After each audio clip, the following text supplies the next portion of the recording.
ہم نے ان لوگوں کے ذریعے اگر اپنے غلط اور ناجائز کام کروائے ہیں تو پھر ہمیں یہ بات نہیں بھولنی چاہیے کہ وہ آنکھیں اور منہ صرف اس وقت تک بند رکھتے ہیں جب تک ہم ان کے دم پر پیر نہ رکھیں۔ مجھے افسوس ہو رہا ہے یہ دیکھ کر کہ آپ اس حد تک ایاز حیدر سے خوفزدہ ہیں، مگر میں اس سے خوفزدہ نہیں ہوں۔ اگر اس کے پاس ایک پریشر گروپ ہے تو میرے پاس بھی پولیٹیکل سپورٹ ہے، میں اسے اس کے خلاف استعمال کروں گا۔ میں اس سے خوفزدہ نہیں ہوں، صرف سمجھداری سے کام لے رہا ہوں، اسی سمجھداری سے جس کا مظاہرہ قاسم دورانی نے کیا ہے۔ اگر آپ کے پاس پولیٹیکل سپورٹ ہے تو اس کے پاس بھی ایک پریشر گروپ ہے، مگر وہ بھی 4 دن اخبارات میں بیان دینے کے علاوہ اور کچھ نہیں کر سکا۔ میں قاسم کی طرح بزدل نہیں ہوں۔ جسٹس نیاز اب بھی اپنی بات پر اڑے ہوئے تھے۔ بزدلی اور سمجھداری میں فرق ہوتا ہے۔ قاسم نے بزدلی کا نہیں سمجھداری کا ثبوت دیا۔ بیٹا تو اس کا چلا گیا، وہ تو آ نہیں سکتا، چاہے وہ کچھ بھی کر لے، مگر انکم ٹیکس کی فائلز کھلوا کر وہ اپنا بزنس کیوں تباہ کروائے؟ باقی دونوں فیملیز نے بھی آپ سے معذرت کر لی ہے کہ انہوں نے اپنا معاملہ اللہ پر چھوڑ دیا ہے اور وہ اس کیس کی پیروی کرنا نہیں چاہتے۔ یقیناً یہ بھی انہوں نے بغیر سوچے سمجھے تو نہیں کیا ہوگا، کچھ نہ کچھ تو سوچا ہی ہوگا انہوں نے۔ چیف منسٹر اب بے دھڑک انہیں سب کچھ بتاتے جا رہے تھے۔ میں چاہتا ہوں آپ بھی ایسی ہی سوجھ بوجھ کا مظاہرہ کریں۔ پریس میں شائع ہونے والی خبروں سے آپ کو یہ اندازہ تو ہو ہی گیا ہوگا کہ ایاز حیدر کس حد تک جا سکتا ہے۔ اب جب وہ آپ کے بیٹے کے بارے میں یہ سارا مواد پریس کو دے گا تو پریس کیا شور مچائے گا، آپ کو اس کا اندازہ ہونا چاہیے۔ جسٹس نیاز چیف منسٹر کا منہ دیکھتے رہے۔ ابھی تو اسے اپنی فیملی کی عزت اور ساکھ کا احساس ہے، اسی لیے وہ اصل تفصیلات نہیں بتا رہا، اخبارات تک نہیں پہنچا رہا۔ اگر اس نے ایسا کر دیا تو آپ کو اپنے بیٹے، اس کے کردار اور اس کی حرکات کے حوالے سے کتنے سوالات کے جوابات دینے پڑیں گے، آپ کو اس کا اندازہ نہیں ہے۔ ایاز حیدر آپ کے ساتھ واقعی اچھی ڈیل کرنا چاہتا ہے۔ اگر آپ اس کے بیٹے اور بھتیجے کے خلاف انکوائری پر اصرار نہ کریں اور اس کیس کو ختم کر دیں تو وہ سپریم کورٹ کا جج بنوانے کے لیے آپ کے لیے لابنگ کرے گا، اور اسے حکومت اور عدلیہ کے حلقوں میں جتنا اثر و رسوخ حاصل ہے، یہ کام اس کے لیے بالکل مشکل نہیں ہوگا۔ میں اپنے بیٹے کے قتل کا سودا کر لوں، آپ یہ چاہتے ہیں؟ جسٹس نیاز نے ایک بار پھر تلخ لہجے میں کہا، مگر اس بار ان کی آواز پہلے کی طرح بلند نہیں تھی۔ میں آپ کو مجبور نہیں کرتا، آپ اپنے آپشنز کو دیکھ لیں، اگر کوئی اور بہتر صورتحال نظر آتی ہے تو وہ اختیار کر لیں، مگر میرے خیال میں اس سے بہتر موقع آپ کے پاس نہیں ہے۔ آپ اپنے بیٹے کے لیے اپنا کریئر تو داؤ پر نہیں لگا سکتے۔ جسٹس نیاز اس بار ان کی بات کے جواب میں خاموش رہے۔ چیف منسٹر کو ان کے تاثرات سے اندازہ ہو چکا تھا کہ وہ آہستہ آہستہ اپنا اعتماد کھو رہے ہیں۔ شاید وہ پہلی بار اپنے عمل کے نتائج پر غور کر رہے تھے جو چیف منسٹر نے ان کے سامنے رکھے تھے۔ ایاز حیدر اور اس کے قبیل کے لوگوں کو ہر پنجرے سے نکلنا آتا ہے، مگر آپ اور میں اتنی چابیاں نہیں بدل سکتے۔ بہتر ہے ایک باعزت سیٹلمنٹ کے ساتھ اس معاملے کو ختم کر دیا جائے۔ چیف منسٹر کا لہجہ اور مستحکم ہوتا جا رہا تھا۔ کون سی سیٹلمنٹ؟ خاموشی کے عوض صرف سپریم کورٹ کی ایک سیٹ؟ جسٹس نیاز نے کچھ سوچتے ہوئے لہجے میں کہا۔ تو آپ کیا چاہتے ہیں؟ سپریم کورٹ کا جج بننا کوئی معمولی بات تو نہیں ہے۔ میرے لیے معمولی ہی ہے۔ میں جو کچھ گنوا کر یہ عہدہ حاصل کر رہا ہوں وہ ایسے بہت سے عہدوں سے بڑھ کر ہے۔ مجھے ایاز حیدر سے کچھ نہیں چاہیے، مگر مجھے آپ سے یہ گارنٹی چاہیے کہ مجھے واقعی سپریم کورٹ میں سیٹ مل جائے گی۔ میں اس سلسلے میں واضح یقین دہانی چاہتا ہوں۔ میں آپ کو زبان دیتا ہوں، مجھ پر بھروسہ ہونا چاہیے آپ کو۔ آپ کے ساتھ کیا جانے والا ہر وعدہ ہر صورت میں پورا کیا جائے گا۔ چیف منسٹر نے انہیں یقین دلایا۔ یہ تو وقت بتائے گا۔ جسٹس نیاز نے ایک طویل سانس لی، ان کے پورے وجود سے اب شکست خوردگی عیاں تھی۔ مجھے اندازہ نہیں تھا کہ آپ میوزک کو اتنا پسند کرتی ہوں گی، وہ اب اس کے قریب آتے ہوئے بڑے خوشگوار لہجے میں کہہ رہا تھا۔ آپ کا اندازہ ٹھیک نہیں ہے، میں میوزک کو قطعاً ناپسند نہیں کرتی، علیزہ نے اس کے تبصرے پر مسکرا کر کہا۔ پھر اس وقت یہاں آپ کی موجودگی کیا ظاہر کر رہی ہے؟ وہ اس کے بالکل سامنے کھڑا ہو گیا۔ میں کچھ دیر خاموشی میں بیٹھنا چاہتی تھی، اس لیے باہر نکل آئی، اس نے وضاحت کی۔ پھر تو شاید میں نے آپ کو ڈسٹرب کیا۔ اس کا لہجہ اس بار معذرت خواہانہ تھا۔ نہیں، ایسا نہیں ہے، میں بیٹھ سکتا ہوں یہاں۔ وہ اس سے کچھ فاصلے پر بیٹھ گیا۔ کچھ دیر تک دونوں خاموش رہے، پھر اس خاموشی کو ایک بار پھر جنید نے ہی توڑا۔ آپ کو خاموش رہنا اچھا لگتا ہے؟ وہ اس کے سوال پر کچھ حیران ہوئی۔ پتہ نہیں، مجھے اچھا لگتا ہے۔ خاموش رہنا؟ ہاں۔ دوسروں کا؟ علیزہ نے حیرانی سے اسے دیکھا۔ نہیں بھائی، اپنا۔ علیزہ نے غور سے اسے دیکھا۔ مگر آپ خاموش تو نہیں رہتے۔ جنید یک دم کھلکھلا کر ہنس پڑا۔ آپ کو لگتا ہے میں بہت باتیں کرتا ہوں؟ وہ جیسے اس کے تبصرے پر پوری طرح محظوظ ہوا تھا۔ بہت نہیں، مگر باتیں تو کرتے ہیں، اس نے کہا۔ مجبوری ہے، تھوڑا بہت تو بولنا پڑے گا مجھے۔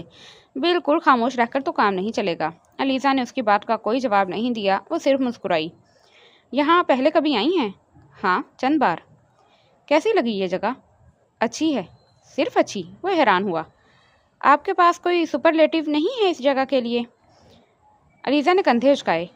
نہیں، بہت اچھی ہے، ایک بار پھر ہنسا۔ اصل میں ایسی جگہوں پر زیادہ آرام محسوس نہیں کرتی، اس نے مدھم مسکراہٹ کے ساتھ کہا۔ ارے یہ تو بہت ہی عجیب بات ہے، میں یہاں بالکل گھر کا سا آرام محسوس کرتا ہوں۔ اپنے اپنے ٹیمپرامنٹ کی بات ہے۔ ہاں شاید، مجھے لگتا ہے آپ کو سیر و تفریح میں زیادہ دلچسپی نہیں۔ وہ اس کے درست اندازے پر مسکرائی۔ مجھے سیر و سیاحت میں خاصی دلچسپی ہے، وجہ جو بھی ہو۔ But I love to be here there everywhere, that's where men differ from women. وہ کہہ کر ایک لمحے کے لیے رکا۔ شاید وہ علیزہ کا رد عمل دیکھنا چاہتا تھا، مگر اسے پھر خاموش پا کر اس نے اپنی بات جاری رکھی۔ یہ جگہ چھٹیاں گزارنے کے لیے بہترین ہے۔ میری ہمیشہ خواہش تھی کہ مجھے کبھی ایسی جگہ پر کوئی پروجیکٹ ملے۔ پہاڑی علاقے میں کوئی بھی پروجیکٹ ڈیزائن کرنا زیادہ مشکل کام ہے، بہت سی چیزوں کا خیال رکھنا پڑتا ہے، آپ کے پوٹینشیل، استعداد اور کیلیبر کا ٹیسٹ ہوتا ہے۔ ایک ہی پروجیکٹ سے آپ کو اندازہ ہو جاتا ہے کہ آپ کتنے پانی میں ہیں۔ وہ جتنی دلچسپی سے بتا رہا تھا وہ اتنی ہی غیر دلچسپی تھی۔ حالانکہ بہت تھوڑا سا کام ہے جو مجھے کرنا ہے، اور کسی بلڈنگ کا ایکسٹینشن یا رینوویشن کرنے میں آرکیٹیکٹ کے پاس کام کا اتنا مارجن نہیں ہوتا جتنا ایک نئی بلڈنگ، ایک فل فلیش بلڈنگ بنانے میں ہوتا ہے۔ مگر میں پھر بھی اس پروجیکٹ کو انجوائے کر رہا ہوں، اچھا تجربہ ہے۔ اور یہ بات کرتے کرتے وہ یکدم رک گیا۔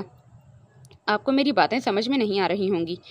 علیزہ کا دل چاہا وہ اس سے کہے کہ اسے خاصی تاخیر سے اس بات کا احساس ہوا ہے، مگر اس نے کہا، میں سمجھنے کی کوشش کر رہی ہوں۔ آپ کو آرٹ میں کوئی دلچسپی نہیں ہے؟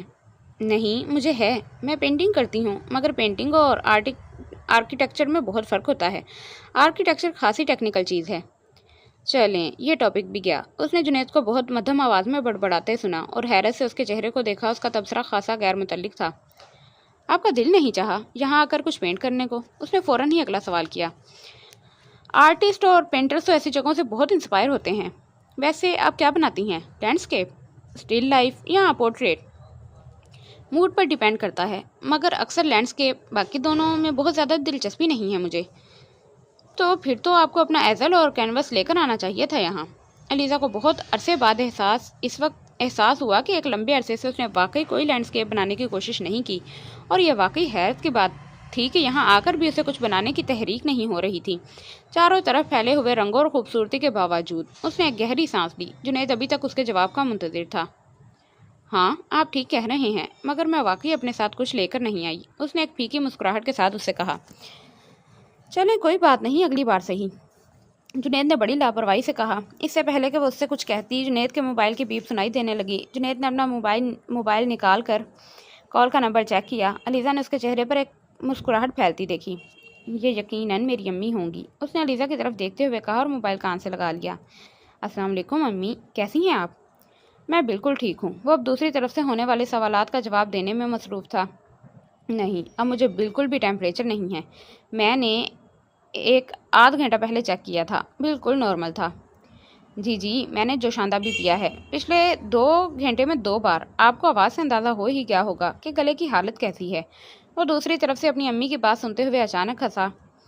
ایک ہائی نیک پہنا ہے شرٹ کے نیچے، ایک اور سویٹر پہنا ہے اور جیکٹ بھی پہنی ہوئی ہے، مگر اس وقت میری گود میں پڑی ہوئی ہے کیونکہ آج سردی زیادہ نہیں ہے۔ میں پہن لوں گا امی، پہن لوں گا۔ اچھا، ابھی پہن لیتا ہوں۔ جی۔ علیزہ دلچسپی سے اسے دیکھتی رہی۔ وہ اب موبائل گود میں رکھے برق رفتاری سے جیکٹ پہننے میں مصروف تھا۔ میں نے پہن لی ہے، وہ اب موبائل پکڑ کر مسکرائے ہوئے کہہ رہا تھا، پھر وہ اچانک اپنی گھڑی دیکھنے لگا۔ علیزہ نے اس کے چہرے پر موجود مسکراہٹ کو بہت گہرا ہوتے دیکھا۔ تھینک یو، وہ اب کچھ کہنے کے بجائے دوسری طرف سے آنے والی آواز سن رہا تھا۔ ٹھیک ہے، تھینک یو، ہاں بات کروائیں۔ وہ اب ایک بار پھر کسی اور سے بات کرتے ہوئے شکریہ ادا کر رہا تھا۔ تھینک یو فری، میں ٹھیک ٹھاک ہوں، انجوائے کر رہا ہوں، تم بھجوا دینا۔